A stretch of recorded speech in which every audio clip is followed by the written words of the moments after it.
Hitler इतना ताकतवर कैसे बना? इस सवाल के जवाब में आप ये सूत्र दोहरा सकते हैं जो हम अभी बताएंगे। लोगों की दिमागी हैसियत को देखते हुए उन्हें विश्वास दिलाना असंभव नहीं कि कोई स्क्वायर असल में एक सर्कल है। झूठ को बड़ा बनाओ, उसे आसान बनाओ और दोहराते रहो, अंत में लोग उस पर विश्वास कर ही लेंगे। स्क्वायर, चौकोर, सर्कल, गोला। इस सूत्र को देने वाले शख्स का नाम था पॉल जोसेफ गोएबल्स। 21वीं सदी के हिसाब से हिटलर के आईटी सेल का मुखिया, वो शख्स जिसने जर्मनी के लाखों लोगों को विश्वास दिला दिया था कि यहूदी उनके सबसे बड़े दुश्मन हैं। उन्हें गैस चैम्बर में झोंक डाला जाना चाहिए।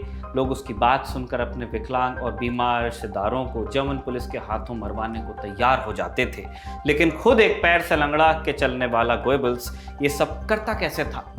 पादरी बनने की चाह रखने वाला एक लड़का नाज़ी जर्मनी का सबसे ताकतवर मंत्री कैसे बना? ये सब जानेंगे आज के एपिसोड में। नमस्कार, मेरा नाम है निखिल और आप देख रहे हैं ऐतिहासिक किस्सों कहानी से जुड़ा हमारा रोजाना का कार्यक्रम तारीख।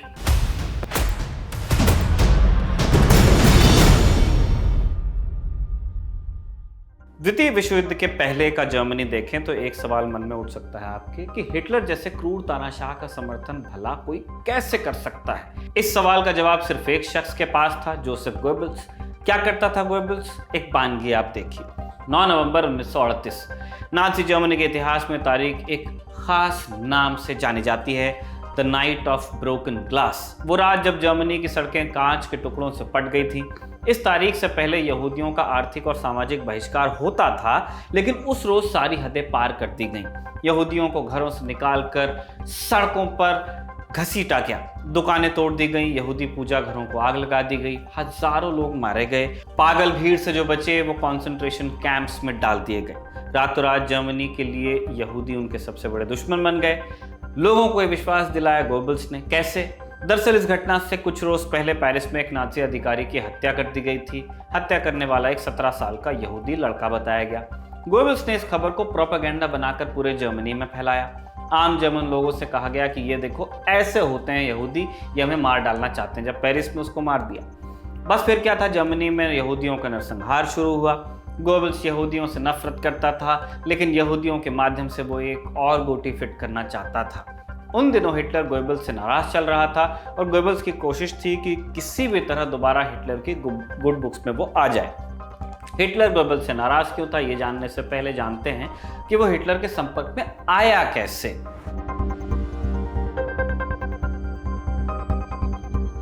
एक छोटे से शहर और मिडिल क्लास फैमिली में पैदा हुआ जोसेफ गोएबल्स पैदाइश से विकलांग था। काफी इलाज के बाद भी उसके पैर में लोहे की पट्टी लगाकर ही चलना पड़ता था। इसी कारण उसे फर्स्ट वर्ल्ड वॉर में भी हिस्सा नहीं लेने दिया गया। गोएबल्स ने पढ़ाई में मन लगाया और साल 1921 में पीएचडी की डिग्री हासिल की। उसने किताबें लिखना शुरू किया फिर इसके बाद, लेकिन इनकी भी कुछ खास बिक्री हुई नहीं। अपने फेलियर का इल्जाम उसने जर्मनी के हालात पर मढ़ दिया। पहले विश्व युद्ध में हार के बाद जर्मनी की हालत खराब थी। नाज़ी विचारधारा तेजी से उभर रही थी, जिनका लीडर था एडोल्फ हिटलर। हिटलर से प्रभावित होकर साल 1924 में गोएबल्स ने नाज़ी पार्टी ज्वाइन की। जल्दी वो पार्टी में बड़ी हैसियत रखने लगा। हिटलर के सत्ता में आते गोएबल्स की किस्मत भी चमकी। हिटलर ने उसे अपना प्रोपेगेंडा मिनिस्टर बनाया। शुरुआत से ही वो खुद को हिटलर का भक्त मानता था। अब भक्ति के प्रमाण दिखाने के लिए उसने प्रेस में हिटलर के खिलाफ आने वाली सारी खबरें बैन की। सिर्फ खबरों से दुश्मनी नहीं थी, नाज़ी विचारधारा का विरोध करने वाली सारी किताबें जला दी गईं। हालांकि उसकी नज़र प्रेस से ज़्यादा ऑडियो विजुअल मीडियम में थी, क्योंकि वो उसको लगती थी टेक्नोलॉजी ऑफ फ्यूचर। हिटलर की रैलियों में दिखने वाली शान और शौकत गोएबल्स के दिमाग का आइडिया था। हिटलर की छपने वाली हर तस्वीर उसकी नज़र से होकर जाती। हिटलर की आवाज़ लोगों तक पहुंचाने के लिए उसने जर्मन इंजीनियर से एक ऐसा सस्ता रेडियो बनवाया जिन्हें पूरे जर्मनी में बेचा गया। चौराहों पर स्पीकर लगाए गए जिनसे हिटलर के भाषण सीधे लोगों तक पहुंचते।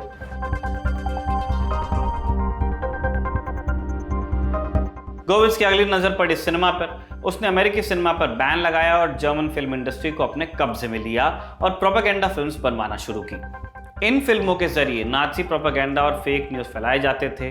फिल्म की कहानी, एक्टर, सब कुछ गोएबल्स के हिसाब से तय होते थे। ये प्रोपेगेंडा कैसे काम करता था, एक मिसाल इसकी लीजिए आप। साल 1940 के आसपास नाज़ी सरकार ने एक नया कार्यक्रम शुरू किया जिसके अनुसार बीमार और विकलांग लोग जर्मनी पर बोझ थे। नाज़ियों के अनुसार बेहतर था कि उन्हें मौत देकर उन पर दया कर ली जाए। ये बात लोगों को समझाना अब आसान नहीं था। आखिर क्यों ही कोई अपने सगे संबंधियों को मारने के लिए तैयार होता। इसलिए कार्यक्रम के पक्ष में माहौल बनाने के लिए गोबल्स ने प्रोपेगेंडा का सहारा लिया। उसने एक फिल्म बनाई जिसका नाम था आई अक्यूज। फिल्म में एक ऐसे डॉक्टर की कहानी थी जो लाइलाज बीमारी से पीड़ित अपनी पत्नी को मार डालता है। इस मामले में उस पर एक केस चलता है। केस में मुख्य बहस यही थी कि डॉक्टर ने जो किया क्या वो मर्डर था या दया। एक दूसरा उदाहरण देखिए आप। शुरुआत में हमने आपको night of the broken glass के बारे में बताया था। इस घटना के कुछ महीने बाद गोबल्स पोलैंड गया।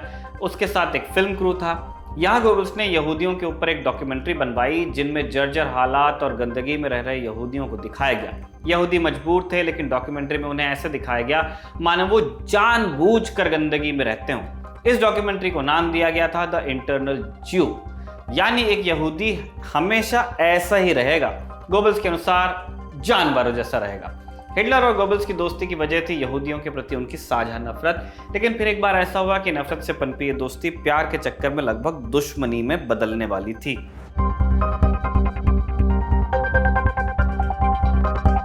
क्या हुआ था तब? दरअसल गोबल्स की एक पत्नी हुआ करती थी जो हिटलर की भी अच्छी दोस्त थी। शादी से गोबल्स को 6 बच्चे हुए थे, लेकिन फिर कुछ साल बाद उसका मन इस शादी से ऊबने लगा। एक रोज उसे एक दूसरी महिला मिली। लीडा बारोवा नाम की ये महिला शादीशुदा थी और फिल्मों में एक्टिंग करती थी।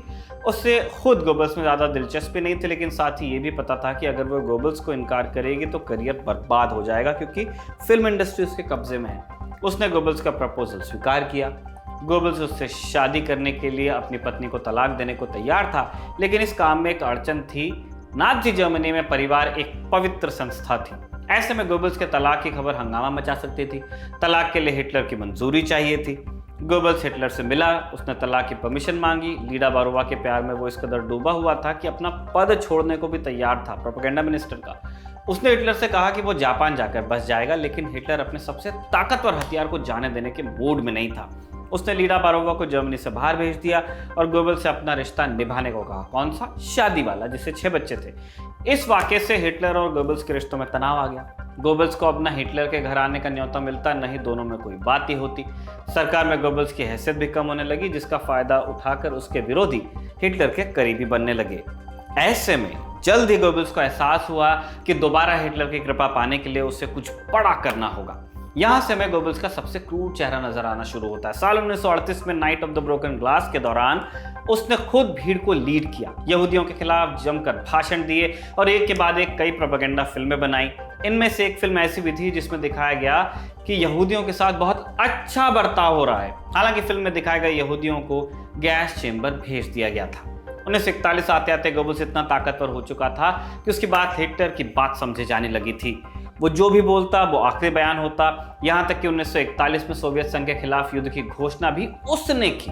हिटलर चाहता था कि उसके बाद नाज़ी जर्मनी की कमान गोबल्स ही संभाले, लेकिन ये सिर्फ तब संभव था जब जर्मनी युद्ध में जीतता।